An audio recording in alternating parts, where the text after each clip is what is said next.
Mengawali tahun 2022, Komisi Pemilihan Umum meluncurkan Hari Pemungutan Suara Pemilu 2024, tepatnya 14 Februari 2022.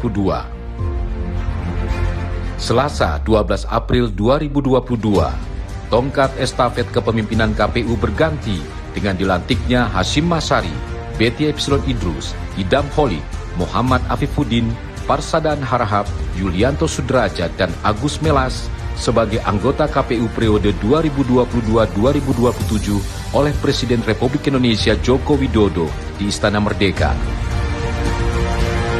Di hari yang sama, Sekretaris Jenderal KPU Bernard Dermawan Sutrisno beserta seluruh jajaran pegawai di Sekretariat Jenderal KPU menggelar upacara penyambutan dan menegaskan kesiapan membantu anggota KPU periode 2022-2027 dalam pelaksanaan tahapan pemilu dan pilkada serentak tahun 2024.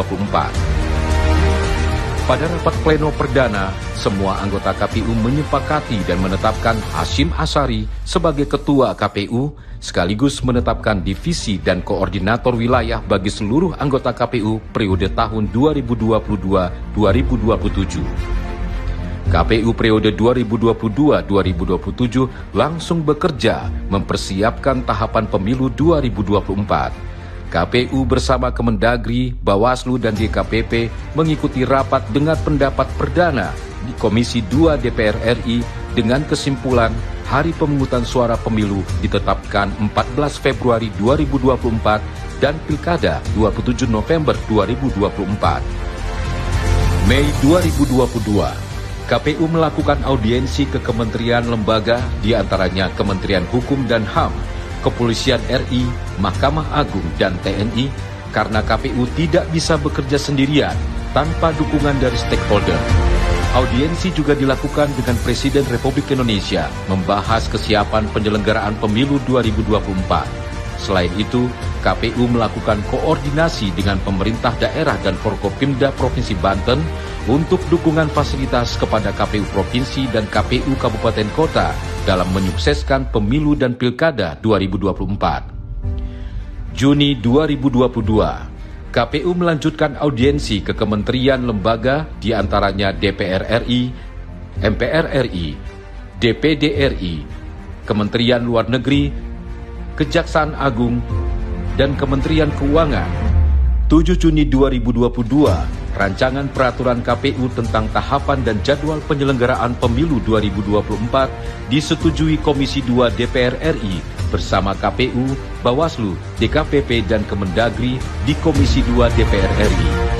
Sebagai tindak lanjut atas keputusan ini, KPU meluncurkan tahapan pemilu 2024 pada tanggal 14 Juni 2022.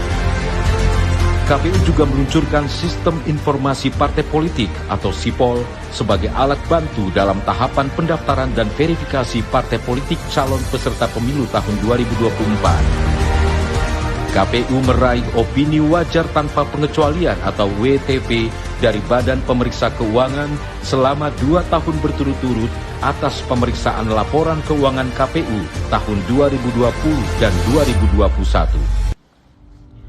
Juli 2022, KPU melanjutkan audiensi ke Kemenkominfo RI, Kemendikbud-Ristek RI, dan Mahkamah Konstitusi. Pada bulan ini, rancangan peraturan KPU tentang pendaftaran, verifikasi, dan penetapan partai politik peserta pemilu 2024 disetujui Komisi 2 DPR RI bersama KPU, Bawaslu, DKPP, dan Kemendagri.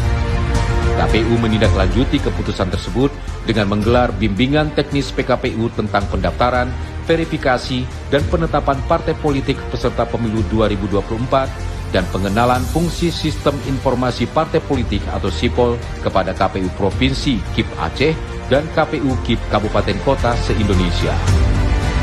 Di penghujung bulan Juli, KPU meraih peringkat 3 penghargaan BKN Award tahun 2022 kategori implementasi penerapan manajemen kinerja non-kementerian tipe besar dari Badan Kepegawaian Negara. 1 hingga 14 Agustus 2022, KPU membuka pendaftaran partai politik calon peserta pemilu. Dilanjutkan dengan verifikasi administrasi terhadap 40 partai politik nasional yang telah mendaftar. Pada bulan ini, KPU menggelar rapat koordinasi penanganan potensi permasalahan hukum pada tahapan pendaftaran, verifikasi, dan penetapan partai politik peserta pemilu anggota DPR dan DPRD. Kemudian juga digelar rapat koordinasi dukungan pelaksanaan tahapan pemilu dan pilkada serentak tahun 2024 bidang perencanaan, sarana dan prasarana, serta pengelolaan keuangan pada KPU Provinsi, KIP Aceh, dan KPU KIP Kabupaten Kota se-Indonesia.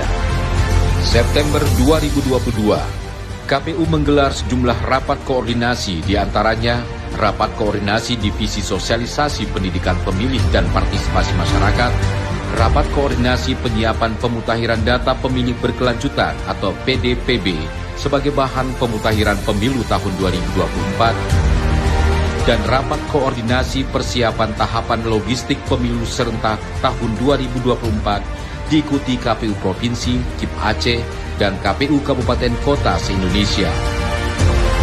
Pada bulan ini juga dilaksanakan pelantikan dan pengambilan sumpah janji pejabat pimpinan tinggi Pratama di lingkungan Sekretariat Jenderal KPU dan Sekretariat KPU Provinsi KIP Aceh tahun 2022 di Bogor, Jawa Barat.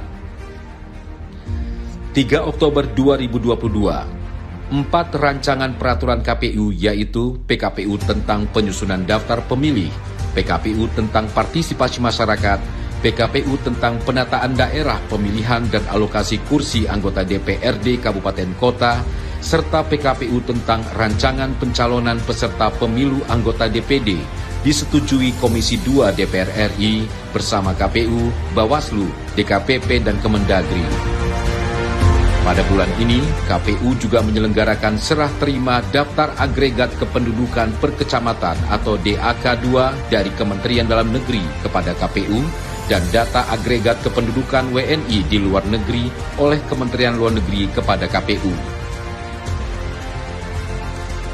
15 Oktober 2022, KPU mulai melaksanakan verifikasi faktual kepengurusan tingkat pusat dan sementara untuk keanggotaan dilakukan KPU Provinsi dan KPU Kabupaten Kota terhadap 9 partai politik dari 18 partai politik calon peserta pemilu 2024 yang lolos verifikasi administrasi.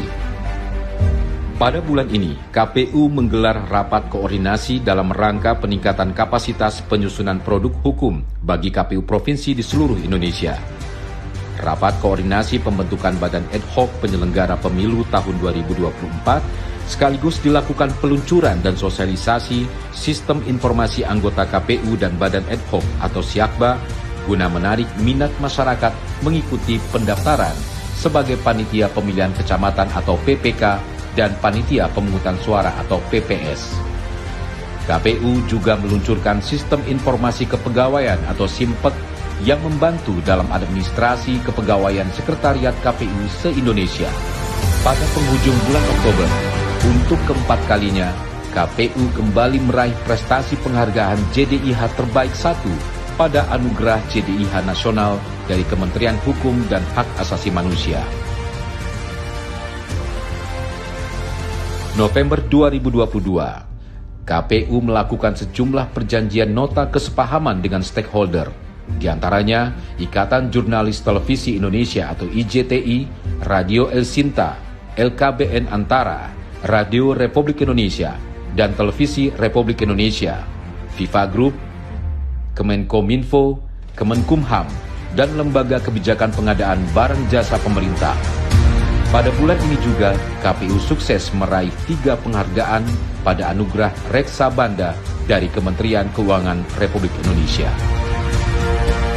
Desember 2022, KPU melakukan audiensi ke Lembaga Pertahanan Nasional atau Lemhanas Republik Indonesia. Dalam rangka kesiapan pemilu tahun 2024, KPU melaksanakan konsolidasi nasional untuk peningkatan layanan pemilu 2024. Selain untuk berkoordinasi dan konsolidasi, kegiatan ini juga turut meningkatkan perekonomian dan transportasi di daerah tujuan untuk bisa segera bangkit dari pandemi COVID-19. Presiden Republik Indonesia Joko Widodo turut hadir memberikan arahan pada konsolidasi nasional tersebut. Saya percaya dengan pengalaman kita yang kita miliki dalam penyelenggaraan pemilu-pemilu sebelumnya, kita memiliki bekal pengetahuan yang cukup untuk mempersiapkan pemilu 2024 jauh lebih baik dibandingkan pemilu-pemilu sebelumnya. Kemudian juga membangun inovasi agar pemilu semakin berkualitas, agar proses dan hasilnya mendapat dukungan yang luas dari masyarakat. Ini penting legitimasi ini. Pastikan seluruh kegiatan di semua tahapan memiliki pengaturan teknisnya. Ini penting. Setiap tahapan harus memiliki koridor hukum yang jelas. Hal ini penting untuk mengantisipasi dan juga mengatasi berbagai persoalan yang akan muncul. Pada saat konsolidasi nasional, KPU secara resmi meluncurkan dan mensosialisasikan ke masyarakat maskot Surasulu dan jingle pemilu tahun 2024 berjudul Memilih untuk Indonesia. 14 Desember 2022, KPU meraih peringkat pertama sebagai Badan Publik Informatif kategori lembaga non-struktural pada Anugerah Informasi Badan Publik tahun 2022 dari Komisi Informasi Pusat. Di hari yang sama, KPU juga menerima daftar potensial penduduk pemilih pemilu atau DP4 dari Kementerian Dalam Negeri dan Kementerian Luar Negeri. KPU juga melaksanakan penetapan dan pengundian nomor urut bagi partai politik yang memenuhi syarat sebagai partai politik peserta pemilu 2024. Sebagai bagian dari penguatan kelembagaan dan kekompakan jajaran sekretariat, KPU juga melaksanakan pelantikan dan pengambilan sumpah janji pejabat pimpinan tinggi Pratama di lingkungan Sekretariat Jenderal KPU di titik 0 Ibu Kota Nusantara, Provinsi Kalimantan Timur. Sekretaris Jenderal KPU Bernard Dermawan Sutrisno juga melakukan kunjungan kerja ke beberapa daerah untuk melakukan pengecekan jalur logistik pemilu dan sarana prasarana di KPU Provinsi dan KPU Kabupaten Kota. Pada penghujung tahun 2022, Sekretaris Jenderal KPU Bernard Dermawan Sutrisno meresmikan kantor persiapan KPU Provinsi Papua Selatan di Merauke, Provinsi Papua Tengah di Nabire, Provinsi Papua Pegunungan di Jayawijaya, dan Provinsi Papua Barat Daya di Sorong. KPU melayani.